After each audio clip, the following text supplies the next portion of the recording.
The Strange Dr. Weird.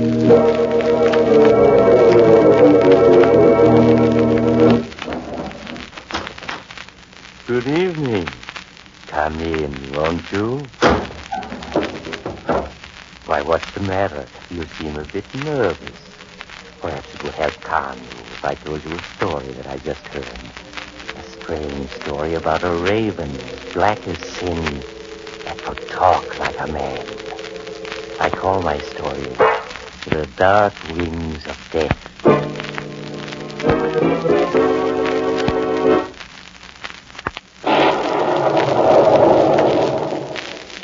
And now for my story, The Dark Wings of Death. It begins in the small East Side apartment of Ned and Helen Kennedy, who are having a slight discussion.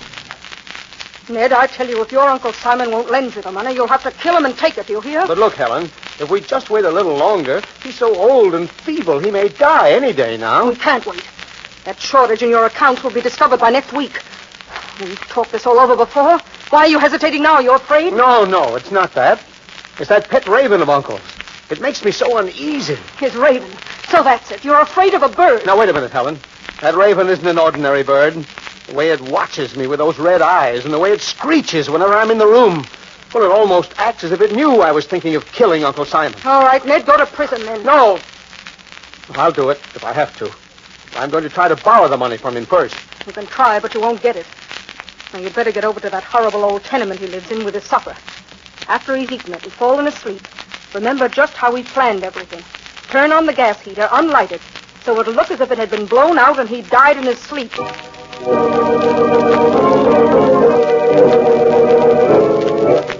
A few minutes later, Ned Kennedy was entering a small, bitterly cold room on the top floor of an ancient tenement building that stood on the very banks of the East River, its windows looking directly down on the cold, gray water.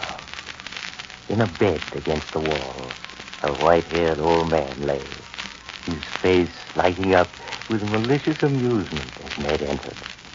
On the head of the bed perched a huge black raven, and as it saw Ned, it flapped its wings angrily. Quiet, Lucifer. Come on in, Ned. You needn't be afraid of Lucifer. I brought you some soup and sandwiches for your supper, Uncle Simon. I'll put them on the table here. Not poisoned, are they, Ned? Not poisoned by that pretty little devil you married? Uncle, for heaven's sake, don't be absurd. Here, eat your supper before the soup gets cold. All right, Ned. Now then, what's on your mind? You want something, I can tell. Out with it, Ned. All right, Uncle Simon. I'm $4,000 short in my accounts at the gas company. Huh? I've got to replace the money this week or I'll be caught. And you want me to lend it to you, is that it? Please, Uncle. You've got to. You wouldn't let your only living relative go to jail, would you? Aye, of course I would. If you've stolen, you should pay the penalty. Why, you miserable old skinflint. No. Go. You kick me. Lucifer! No, get away from me. Get away from me. He's trying to get in my eyes. That'll teach you to try tricks on me. Get him away from me. He's trying to peck my eyes out. Lucifer, where's your perch? Look at my hand. It's bleeding. Serves you right. Next time I won't stop him. Lucifer will peck your eyes right out of your head. And your soul right out of your body, Ned. Yes. Carry them away to Beelzebub, his master, too. Oh, for heaven's sake, stop that. Lucifer isn't any ordinary bird. He's a winged demon, straight from Inferno. Yes, and as sure as ever you harm me, Lucifer will snatch you up and fly off to the pit with you. I said stop it. Yeah, ask Mrs. O'Rourke, the superintendent's wife downstairs. Many's the night she's seen Lucifer flying away from the window in the darkness, his eyes gleaming with red fire, and his claws glowing with phosphorus, off to pay a visit to the devil, his master. Oh, that's just nonsense. Now, if you've finished, I'll take the dishes away. You're sure you won't lend me the money then, Uncle Simon? No, I won't. $10,000 hidden in the wall here beside my bed, as you know. You shan't have that until I die. I tell you, there's no other way. If your uncle won't lend you the money, you have to kill him and take it, do you hear? Good night, Ned. I'm going to sleep now. After they put you in jail, Discipline, I'll come and visit you. Now and then. Old skinflint. He's asleep. When he's asleep, turn on the gas heater, unlight it, so it'll look as if it had been blown out. In an hour, he'll be dead, and it'll look like an accident. Yes, I have to do it.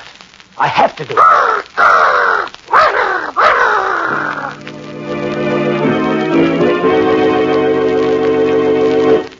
Before you take a rest, Dr. Weird, would you tell me the time? You're not leaving already, are you? Oh, not yet, Doctor. I just wanted to remind the man of our audience that whatever the hour, they're usually meeting people whose opinions they just naturally value. Calling on business associates, joining a friend at lunch, going to the theater. Those are the times you want to look your best. And nothing counts more in making a good impression than your personal appearance. Naturally, clothes are important. But what's equally important is that every article fits into the picture. That's where Adam hats come in, because the style of an Adam is just right. Made of fine quality all-fur felt in the smartest shades, Adam hats are the last word in fashion. Carefully designed down to the smallest detail and long wearing as well. An Adam is a wise investment in your personal appearance. So if you want to look your best, top your clothes picture with a new Adam hat. Now, Dr. Weird.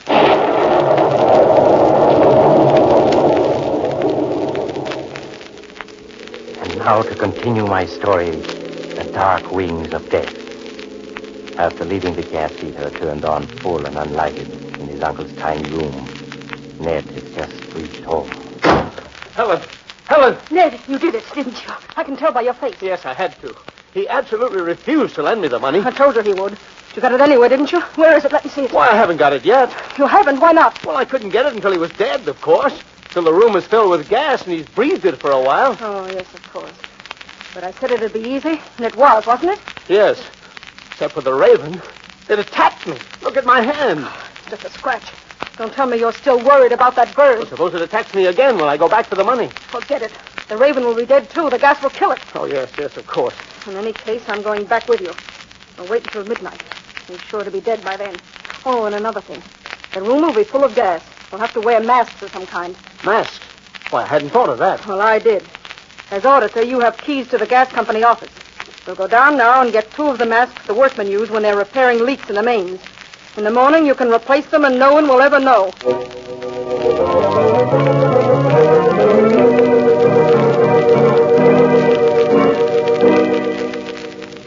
It was just after midnight when Ned stood once more in the cold, dark hall outside his uncle's door, Helen at his side. I don't hear any sound inside. Of course not. They're both dead. Come on, put on your mask and let's get it over with. All right. Here, now, this strap goes over your head. Now, breathe through your mouth. You can talk, too. These masks are the latest type. Talk? Yes, I can, can't I? There. Now, we're all set. Have your flashlight on. Mm-hmm. We mustn't turn on any lights. The least spark would explode the gas and blow us sky high. I know. Come on. He's dead. Of course he is. Where's the raven? Oh, what does it matter? Come on. Help me move the bed. You take that in. All right. Take it easy now. It looks as if he were asleep. Oh, forget him. Where did he keep the money? There's a loose board. Listen, the raven. It's still alive. It can't be. I don't hear it. There, it's perched on that chair. Flapping its wings. Oh, get away from me. Get away. Ned, get hold of yourself. There's nothing there. Nothing, I tell you. There is. It attacked me. Look out. Here he comes again. Trying to get at my eyes. Keep it away. Keep it away. Ned, stand still. You backed us right up against the window. I tell you, there's nothing there. It's just your imagination. It's going in my eyes again. I'll stop it. I'll stop it. Ned, that gun, where'd you get it? I brought it with me in case of an emergency. I'll stop that raven. Oh, don't use that gun, you fool. This room is full of gas. The shot would make it explode and kill us both. Look out. It's coming at me again. Don't.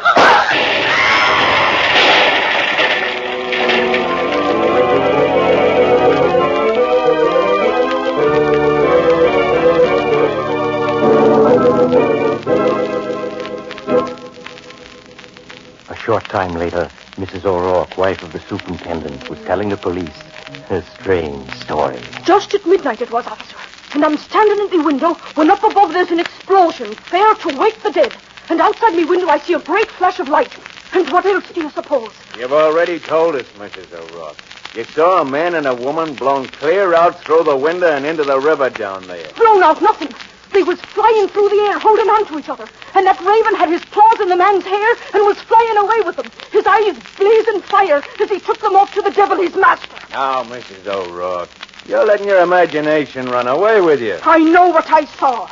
But you can't have seen that, because we found the raven dead on the floor beside the old man's bed. The gas had killed the two of them, both together.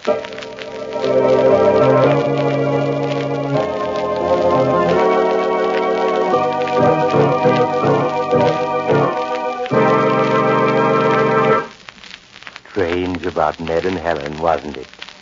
Their bodies were never recovered from the river. It was almost as if they really had been carried off to someplace not on this earth. But since Lucifer the Raven was found dead beside his master's bed, what do you suppose it was that flew with Ned in the darkness? Birds never have ghosts. Or do they? Oh, you have to go. Then perhaps you'll drop in again soon. Just look for the house on the other side of the cemetery. The house of Dr. Weir.